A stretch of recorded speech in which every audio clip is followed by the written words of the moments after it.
성경에 이 특별히 남유다, 북이스라엘 나눠지고 그 전에도 하나님 앞에서 올바른 신앙의 왕들은 누가 있을까? 그러면 다윗, 여호사밧, 히스기야, 요시야 이런 사람들 얘기할 때 꼭 신앙이 좋은 사람으로 평가되는 사람이 이 아사 왕입니다. 이스라엘 백성들이 하나님 앞에 돌아가야 된다 이런 종교 개혁을 일으켰던 요시야, 히스기야 그들보다 앞서 행했던 사람이 바로 이 아사 왕입니다. 지금 1절부터 12절까지는 그가 하나님만을 의지하고 하나님을 찾고 있을 때 하나님께서 그에게 어떻게 행하셨는가를 이 쭉 본문을 읽어보면 우리에게 말씀하고 있습니다.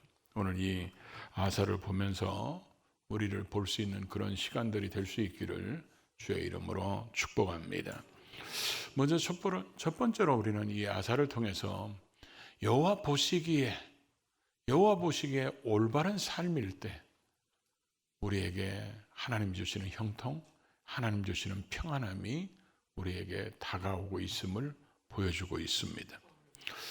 솔로몬 이후에 남유다와 북이스라엘이 나눠지면서 남유다는 솔로몬의 아들 르호보암이, 그 다음에 아비야가, 그리고 아사로 이어집니다. 그래서 르호보암부터는 세 번째 왕으로, 유다 왕으로 등극하는데, 이 사람이 왕이 되고 나서 10년 동안은 평안했다 이렇게 기록하고 있죠. 근데 이 평안을 아사가 자기가 무슨 특별한 재능이나 특별한 능력이 있어서 평안을 만드는 게 아니라 6절에도 보면 이 평안을 여호와께서 주셨고 또 7절에도 보면 이 평안을 여호와께서 주셨다고 기록하므로 아사에게 주어진 평안이 여호와께로부터 왔다 이렇게 성경은 강조하고 있습니다. 그러면 도대체 아사가 이렇게 질문할 수 있죠. 아사가 하나님 앞에 뭘 했길래 하나님께서 그에게 평안을 주셨을까? 그게 오늘 우리가 얻어야 될 본문을 통해서 주시는 말씀이죠. 오늘 2절에 보면 이렇게 표현했죠. 아사가 그의 하나님 여호와 보시기에 선과 정의를 행하며. 아사가 여호와 보시기에 그 앞에 꼭 뭐가 되냐면 그의 하나님, 요 말이 지금 계속 등장합니다. 그 얘기는 뭐예요? 그의 하나님 여호와 보시기에. 아사는 한마디로 하나님과 굉장히 친밀한 사람이었다는 것입니다. 그 여호와 보시기에 선을 행하며 정직히 행하며 이렇게 표현하고 있습니다. 그럼 여호와 보시기에 선이 뭐고 여호와 보시기에 정직은 뭘까?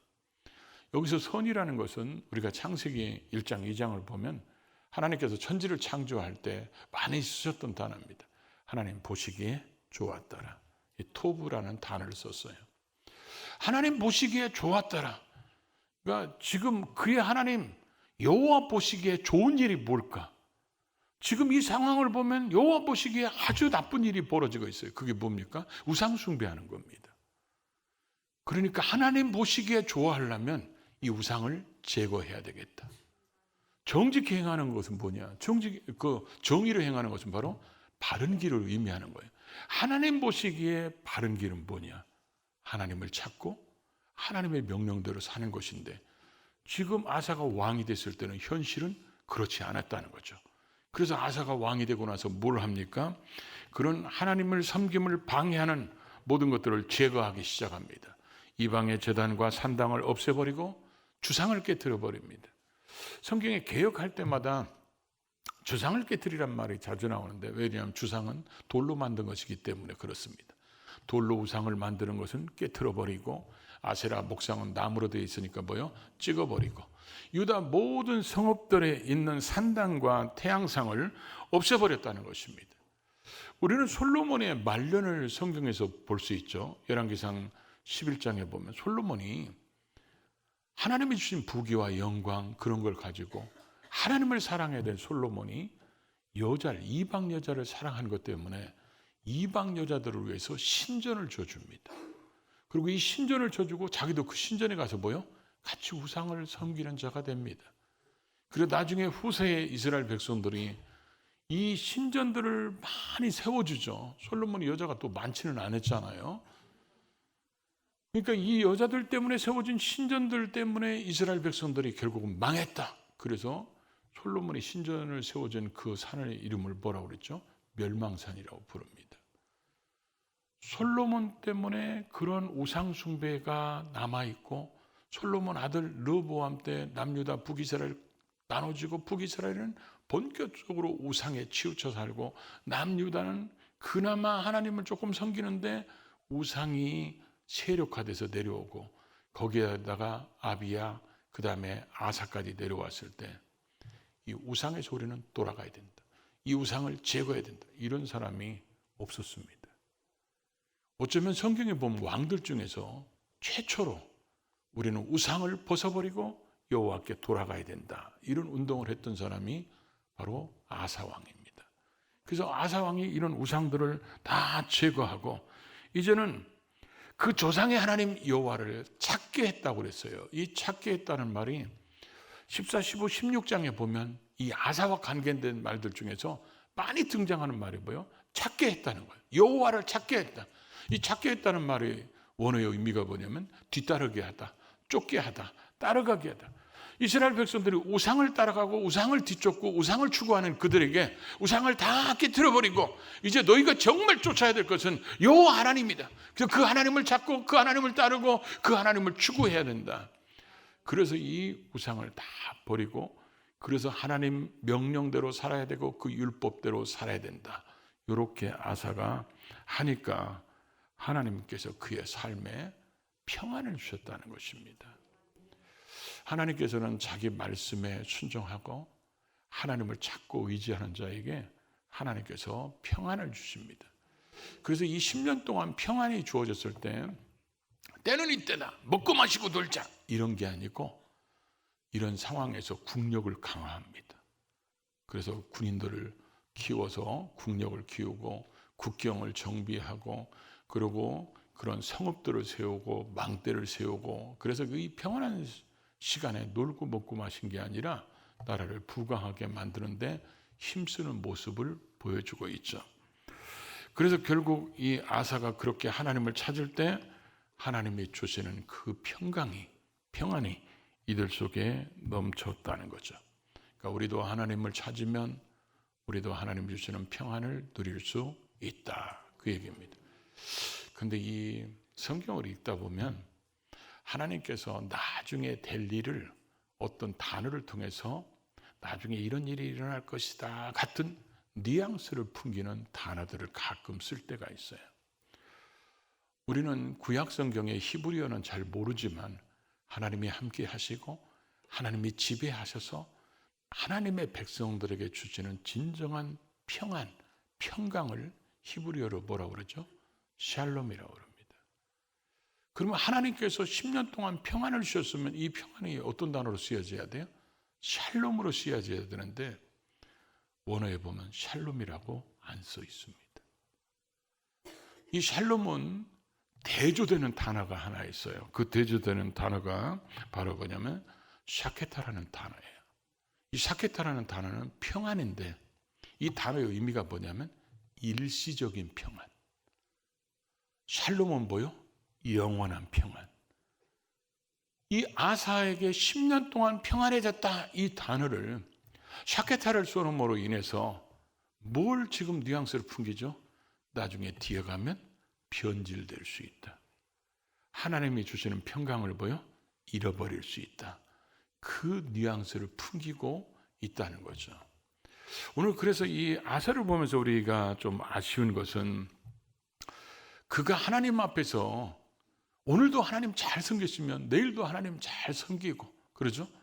하나님 보시기에 선을 행하고 정의를 행하면서 하나님을 찾고 의지함으로 하나님께서 야, 올해도 그랬으니까 내년도 그러고 영원토록 그러면 주님 앞에 있을 때까지 그렇게 살았다면 하나님은 그 아사가 다스리는 그동안에 샬롬의 평강을 줬을 텐데 그는 하나님을 의지하는 동안만, 하나님을 찾는 동안만, 그때만 하나님이 주시는 아카타의 평안이라는 것을 성경 우리에게 보여주고 있다는 것이죠. 우리도 우리가 신앙생활하면서 하나님이 주시는 평강이 우리에게 늘 함께 하시고 우리는 그 하나님을 늘 찾고 의지함으로 인해서 샬롬의 평강이 와야지 오늘 이 아사 왕에게 왔던 잠시 잠깐의 이 쉐카타의 평안이 오는 것은 결코 하나님이 우리에게 기대하는 신앙이 아니라는 것을 우리에게 아사를 통해서 보여주고 있다는 거죠. 두 번째로는 인생은 살아가다 보면 위기가 올 수 있습니다. 위기 때 그 사람이 어떤 자세를 하나님 앞에 갖느냐는 그가 어떤 신앙인인가를 우리에게 보여주고 있다는 거죠. 이제 아사, 그 위에 누구라 했죠? 아비야, 그 위에 르호보암, 그 위에 솔로몬이죠. 이 르호보암 왕 때 애굽 왕 시삭이 쳐들어옵니다. 유다를. 쳐들어왔을 때 자기들이 목적한 바를 이루지를 못합니다.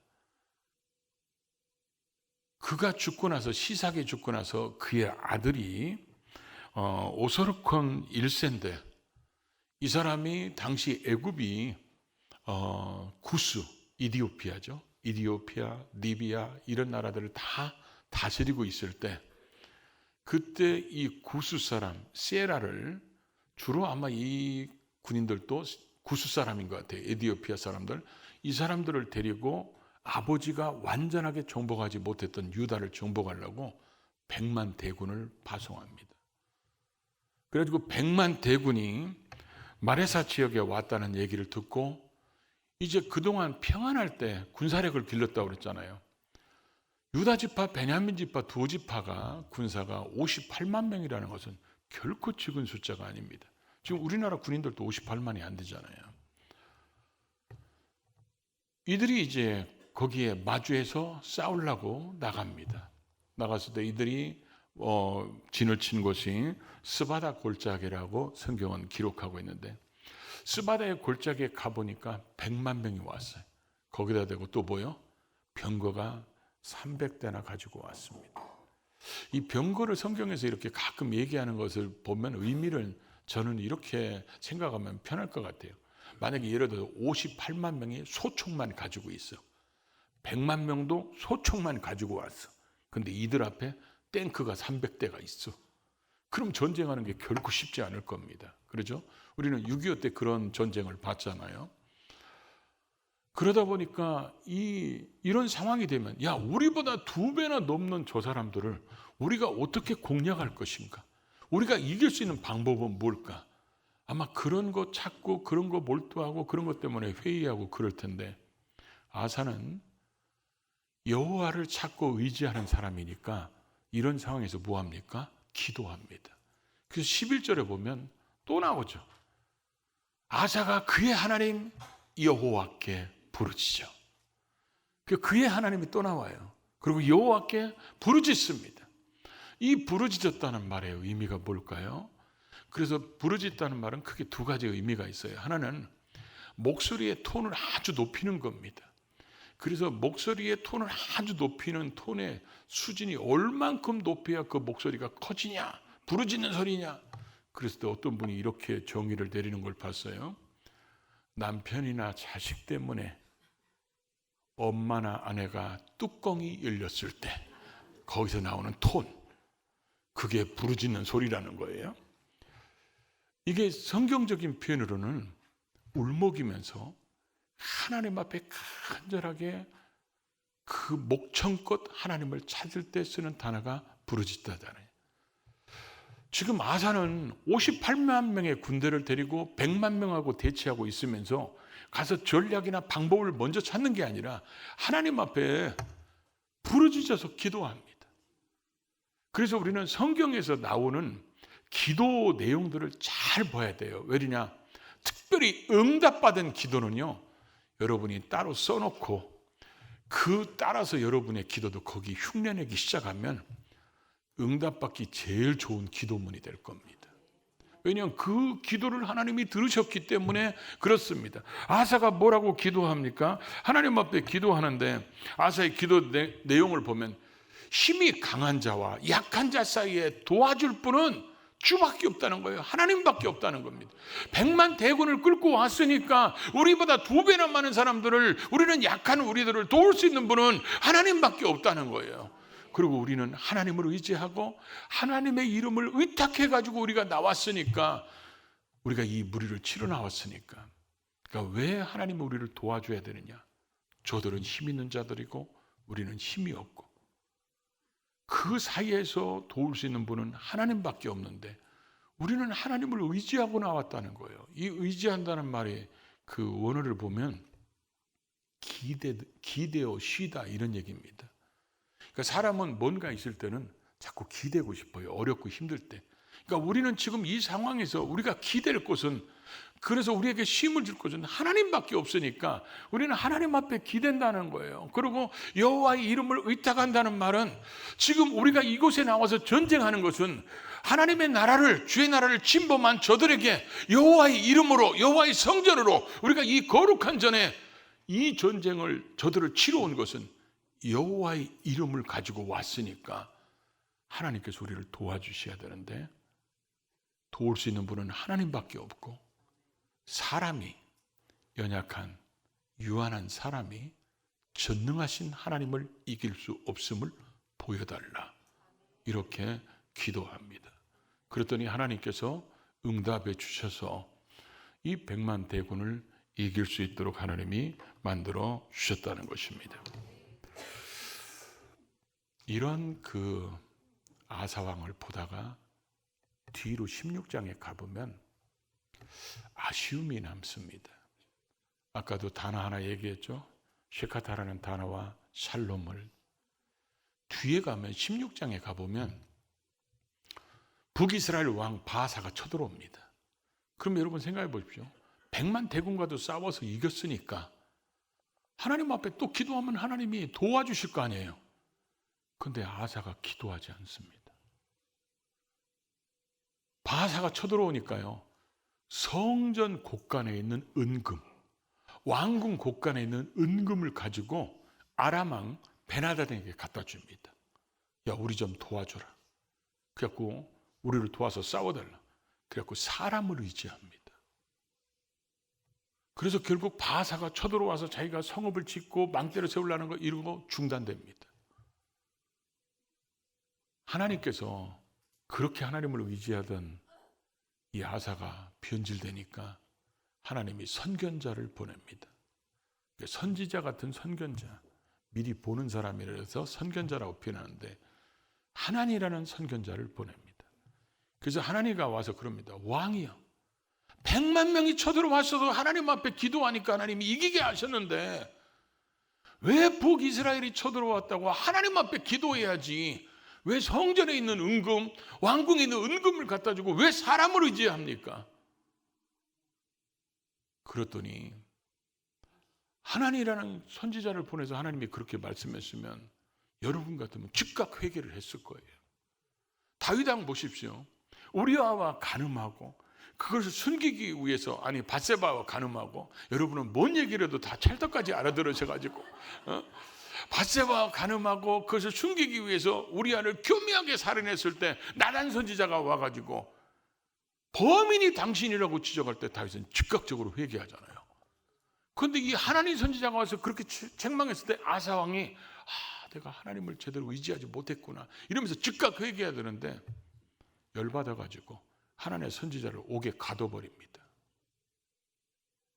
그러고 나서 나중에 16장 12절 이하에 가보면 이 아사가 그 하나님의 징계로 병이 걸립니다. 그래서 그의 발이 병이 걸렸다고 그랬어요. 그래서 두 발이 병이 걸린 게 뭘까? 학자들이 많이 연구를 했는데 그 중에 하나가 혹시 통풍이 아닐까? 여러분 통풍 알죠? 바람만 스쳐도 통증이 너무 심하다 해서 그 이름대로 통풍이에요. 그러니까 제가 지난번에 어떤 통풍 걸린 사람을 봤는데 이 통증을 견딜 수가 없다는 거예요. 얼마나 아픈지 이 통풍이. 그래서 성경에 보면 그의 발이 병이 걸려 매우 의독하다고 그랬어요. 매우 의독한데 그 다음에가 뭐라 써있냐면 여호와께 구하지 아니하고 의사들에게만 구했다고 돼 있어요. 자기가 지금 죽게 생겼는데도, 매우 의독한데도 의사들, 그 얘기는 뭐예요? 의사들이라고 쓴 것을 보면 온갖 의사들은 다 데려다가 치료해 봅니다. 근데 왜 거기서 아사는 전쟁이 일어났는데 왜 지난번처럼 기도하지 못하고, 아사는 왜 자기가 지금 병들어 죽게 됐는데 왜 기도하지 않았을까요? 100만 대군이 쳐들어왔을 때는 그렇게 기도했던, 그래서 10년 동안을 평안하게 지냈던 이 사람이 도대체 26년 후에는 무슨 일이 있었길래 전쟁이 또 일어나도 기도하지 않고 3년 후에 29년 후에는 도대체 자기가 죽게 생긴 이런 병이 생겼는데도 부르짖어 기도하지 않는 이 일이 왜 생겼나는 거예요. 왜 그 사람은 기도하는, 부르짖는 기도를 잃어버리고 하나님만을 찾고 의지하던 그 사람이 사람을 의지하는 사람이 돼버렸을까요? 그 이유는 다음 주에 말씀드립니다. 우리는 인생을 살아가면서 위기, 고난, 역경 오면 그게 하나님이 기도하라는 사인이거든요. 우리에게 어떤 어려움이 닥치면, 야, 빨리 엎드려.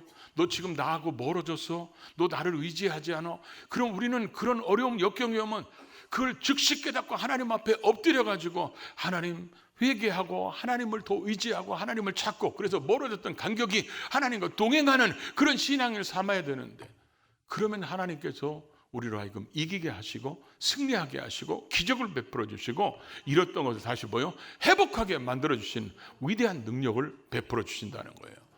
그래서 아사가 하나님을 의지할 때는 결국 하나님 앞에 기도하고 하나님을 차렸더니 하나님이 결국은 이기게 만들어 주셨다는 것이죠. 그래서 세 번째 13절부터 15절을 보면 우리에게 또 하나 가르치는 게 있죠. 하나님을 찾는 자에게는 위기는 기회가 될 수 있고, 고난은 유익이 될 수 있고, 환난은 우리에게 복이 될 수 있다는 것을 이 아사를 통해서 우리에게 가르쳐주고 있다는 거예요. 그래서 하나님께서 이 구스 사람 100만 대군을 하나님이 기도 응답으로 응답하셨다는 것은 하나님이 개입하셨다는 거예요. 하나님이 들으셨다는 거예요. 그래서 그들을 치니까 이들이 도망갑니다. 도망가는 그들을 추격해서 그랄까지 쫓아가고, 그렇게 그랄까지 쫓아가면서 이들이 땅에 엎드려지고, 이들이 성경에 뭐라냐면 살아남은 자가 없었다. 100만 명이 쳐들어왔으니까 여러분, 이들이 가지고 온 전략물자는 얼마나 많을까요? 이게 굉장히 많은, 노력한 물건이 매우 크더라, 매우 많았더라, 이렇게 기록하고, 그랄 땅까지 쫓아가가지고 그랄 땅에 사는 모든 성읍들을 하나님이 두렵게 만드니까 그들에게 가지고 있던 또 양이나 또 그들이 낙타 같은 것들, 많은 그런 노략물들을 가지고 예루살렘으로 돌아왔다고 성경은 기록하고 있습니다. 그래서 결국은 그들에게는 고난이 오히려 전화위복이 됐다는 거죠. 요즘에는 한자를 쓰면 설명을 해줘야 된대요. 그냥 못 알아듣는 분이 계시다는 거예요. 젊은 엄마들이 재난을 복으로 바꾸다, 위기를 기회로 바꾸다, 이런 말이 전화위복이에요. 유치원에서 젊은 엄마들한테 안내문을 보냈대요. 이번 소풍 가는데 중식은 유치원에서 준비하겠습니다. 그랬더니 엄마들이 문자를 보내가지고 뭐라고 그러냐면, 우리 아이는 한식을 좋아하는데 무슨 중식을 준비했냐고, 한식으로 바꿔달라고. 이런 충만한, 앞에 자가 뺐네요. 무식이 충만한 사람들이 많아가지고. 그래도 이 전화위복을 성경적 표현으로 바꾸겠습니다. 합력하여 선을 이루게 하시는 하나님. 우리가 하나님을 찾고 의지하면 하나님은 그렇게 만들어주셔서 오히려 위기가 다 빼앗길 것 같고 다 잃어버릴 것 같은 것이 오히려 수많은 노략물이 생기게 해서 위기가 복이 되게 만드시는 하나님이라는 거예요. 그래서 우리는 이 아사를 통해서 하나님이 주시는, 우리가 하나님을 찾고 의지함으로 하나님 주시는 평강이, 이 평화가 일시적인 평안이 아니라 영원한 평화인 샬롬이 우리에게 주어져야 되는데, 변질되면 이 평화가 바뀐다는 거예요. 셰카타르. 그러니까 이렇게 변질되지 않기를 바랍니다. 하나님을 찾고 의지하고 기도하면 하나님이 승리를 주셔서 우리로 하여금 승리의 찬가를 부르도록 만들어 주시고 우리의 삶이 간증이 되도록 만들어 주시고 우리의 삶이 사자손손에게 선한 영향력을 미치도록 만들어 주십니다. 아사를 통해서 우리는 하나님이 원하시는 길, 하나님을 찾는 길을 감으로 이런 복이 우리 것이 될 수 있기를 주의 이름으로 축복합니다.